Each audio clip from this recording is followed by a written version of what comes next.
नमस्कार। मैं संजीव कुमार आज नवनाथ, जिसे प्रोफेसर रविशंकर सिंह और डॉक्टर अरुण कुमार त्रिपाठी जी द्वारा रचा गया है का 5वां भाग प्रस्तुत कर रहा हूँ। सिद्ध योगी नागनाथ। कहा जाता है कि सिद्ध योगी नागनाथ आज भी सूक्ष्म रूप से साधनारत हैं और यह भी कि सरस्वती के रूप सौंदर्य पर मोहित होने पर ब्रह्मा का वीर स्खलित हुआ और उसका एक भाग तक्षक नाग की कन्या पद्मिनी के मस्तक पर गिरा। उसने उस वीर को चाट लिया। कालक्रम में वट सिद्ध नागनाथ का अवतरण हुआ। भगवान दत्तात्रेय के संरक्षण में सभी सिद्धियां प्राप्त की।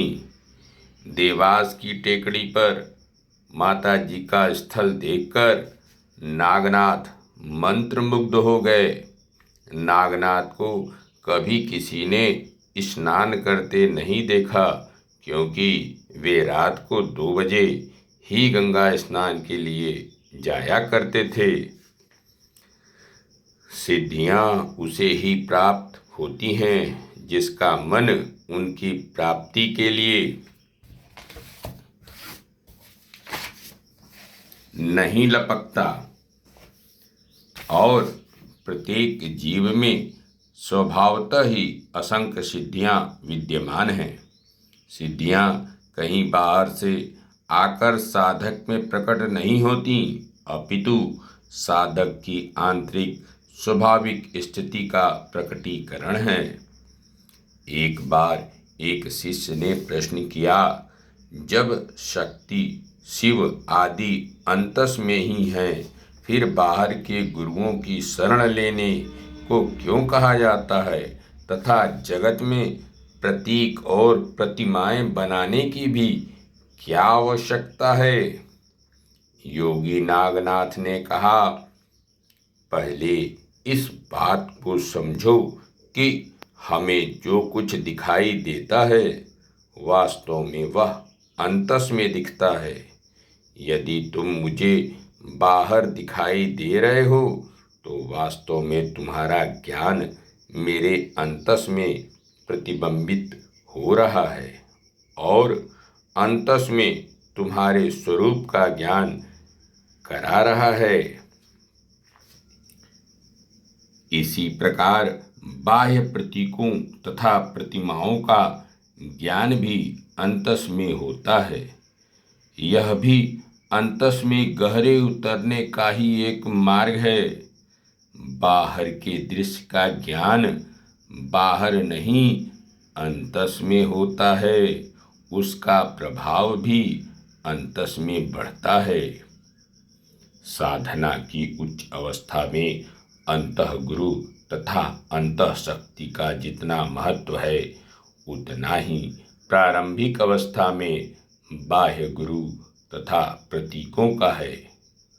जब साधक का चित्त अहम से ऊपर उठकर चैतन्य में स्थापित हो जाता है, तब उसका जीवन तथा व्यक्तित्व एकदम बदल जाता है।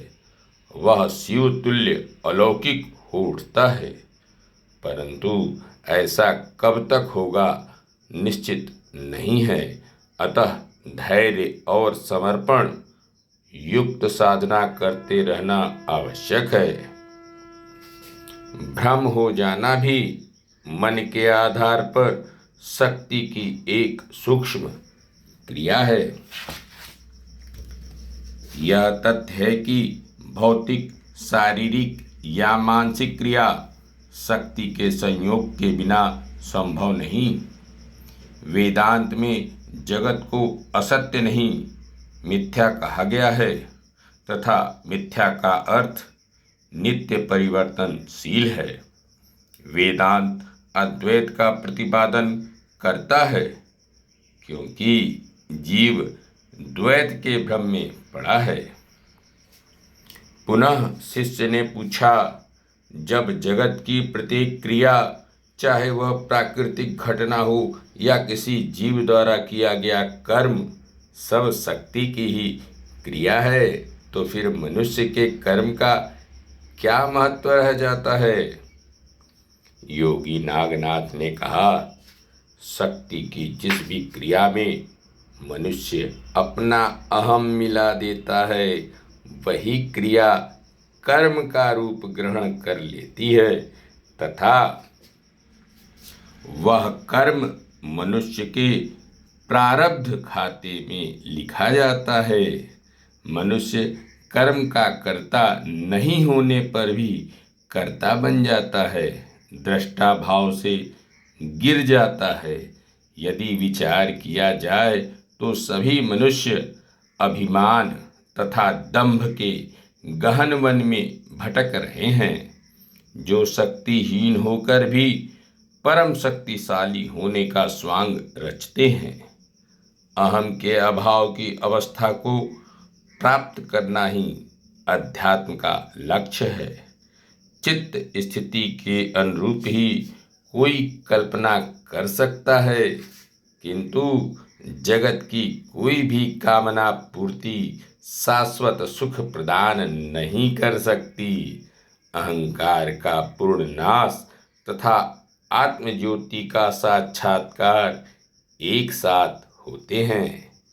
सर्वोत्तम उपाय यह है कि अपने मन को अंतिम लक्ष्य की ओर से हटाकर साधना पर ही केंद्रित रखा जाए, और यह समर्पण से ही हो सकता है। नागनाथ तथा नागार्जुन को एक ही माना गया है। धन्यवाद। नमस्कार। शेष अगले अंक में।